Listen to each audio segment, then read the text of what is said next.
11th की bio शुरू करने जा रहा हूँ पहली बार। मुझे मतलब पता नहीं कि क्या है वगैरह, चैप्टरों में क्या बताया गया है। भाई चैप्टर तब बुक आई थी तो मैंने चैप्टर्स तो देख ही लिए थे कि कौन कौन से हैं, कितने यूनिट्स हैं। लेकिन जैसे ये पहला चैप्टर है द लिविंग वर्ल्ड, इसमें मुझे कुछ नहीं पता क्या बताया जाएगा। तो अभी मैं पहली बार पढ़ने जा रहा हूँ, इसलिए एक्साइटेड तो मैं काफ़ी हूँ, क्योंकि +1 की पहली बायो का पहला चैप्टर आज मैं स्टार्ट करने जा रहा हूँ और मुझे बायो का कुछ भी नहीं पता फ़िलहाल तो कि क्या है इसमें। तो अभी मैं पहले इसके लेक्चर देखूँगा इस चैप्टर के, फिर मैं एनसीईआरटी पढ़ूँगा, वरना वैसे तो फिर टाइम वेस्ट हो जाएगा अगर डायरेक्ट एनसीईआरटी से स्टार्ट करूँगा तो, और समझ आना नहीं है फिर। तो जा रहा हूँ अभी मैं वीडियो देखने, तो फिर मैं इसकी एनसीईआरटी रीड करूँगा। एक्साइटेड तो बहुत ही हूँ, तो चलो लेट्स गो। तो करीब मुझे 2-3 घंटे लगे थे लेक्चर देखने में और आ गया था समझ थोड़ा बहुत तो, और ज़्यादा मुश्किल चैप्टर नहीं था, इसलिए पहली बार में ही आ गया था। लेकिन तब भी मैंने 1-2 वीडियो देखे थे, कुछ कुछ अगर कॉन्सेप्ट्स जो थे नहीं आ रहे थे समझ, तो फिर मैं देखने के बाद आ गया पढ़ने। फिर मैंने एनसीईआरटी रीडिंग की, ये मैंने दूसरी बार कर रहा हूँ एनसीईआरटी रीडिंग। पहली बार की थी मैंने लेकिन वो रिकॉर्ड नहीं हुई वीडियो, तो ये दूसरी बार मैं अब कर रहा हूँ।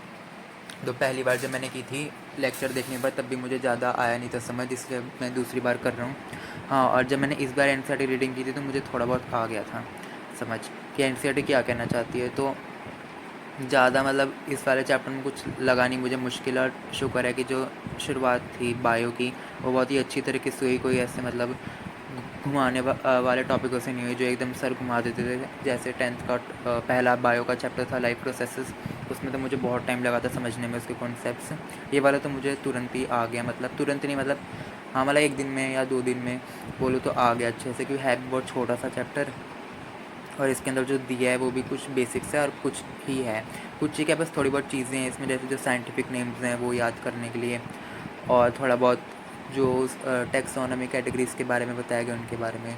और जैसे कि मैं नीट के लिए तैयार कर रहा हूँ और मुझे पता नहीं कि डिलीटेड टॉपिक्स भी आते हैं कि नहीं, इसलिए मैंने इसमें एक टॉपिक था टैक्सोनॉमिक एड्स करके, वो डिलीट हो चुका था, पर मैंने वो कवर कर लिया।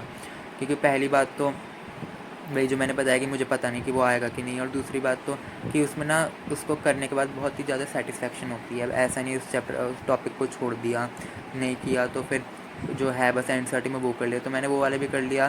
तो ज़्यादा मुश्किल था नहीं, वो बहुत ही ईजी लगा मुझे, तो उसमें ज़्यादा कुछ बताया भी नहीं गया था, बस ये टेक्निक्स बताई गई थी कि इनको कैसे मतलब रखते हैं, जैसे कि हर कीज़ हो गया, या एक एच से कुछ था, हर्बेरियम करके वैसे कुछ था। तो हाँ, और फिर उसके बाद ये रिलेटेड टॉपिक्स करने के बाद सेटिस्फेक्शन भी मिल जाता है कि हाँ ये भी हो गया, मतलब कम से कम जो एनसीईआरटी ने दिया था कब किसी ज़माने में वो हमारे मन में चला तो होगा कि हाँ इसका मतलब ये होता है। वरना वैसे तो ऐसा होना नहीं चाहिए कि जो एनसीईआरटी ने दिया वो हमें पता नहीं। फिर उसके बाद थोड़ी देर बाद मैं बाहर आ गया था फिर से एनसीईआरटी रीड करने, लेकिन इस बार मैं कुछ लिखने भी लगा हूँ साथ में, क्योंकि अगर मैं सच बताऊँ तो मुझे एनसीईआरटी रीड ऐसे होती नहीं है जब तक मैं खुद को किसी नोटबुक में समझाऊँ ना। तो अभी मैं वही कर रहा था, मैं जो मेन चीज़ें थी, जैसे कि जहाँ से याद करने वाली चीज़ें शुरू होती हैं, जैसे कि जो स्पीशीज़ टॉपिक हैं वो मैं पहले समझ रहा था, फिर जो मुझे आ रहा था समझ वो मैं लिख रहा था, जैसे कि स्पीशीज़ क्या होती हैं और जितने भी साइंटिफिक नेम्स इनमें दिए हैं इस पैराग्राफ वगैरह में, वो मैं पढ़ रहा था और लिख रहा था, याद कर रहा था। क्योंकि लिखते लिखते मुझे याद होता है, ऐसी कोई भी चीज़ है नहीं जो मैं बिना लिखूँ और मुझे वैसे याद हो जाए। लिख के ही 100% हो जाता है कि वो मुझे चीज़ याद हो जाती है।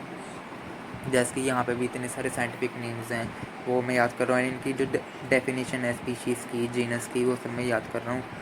तो हाँ, लिख के मुझे ज़्यादा याद हो गया, पहले मैंने रीड किया तो याद रहेगा, लेकिन इसके बाद ज़्यादा याद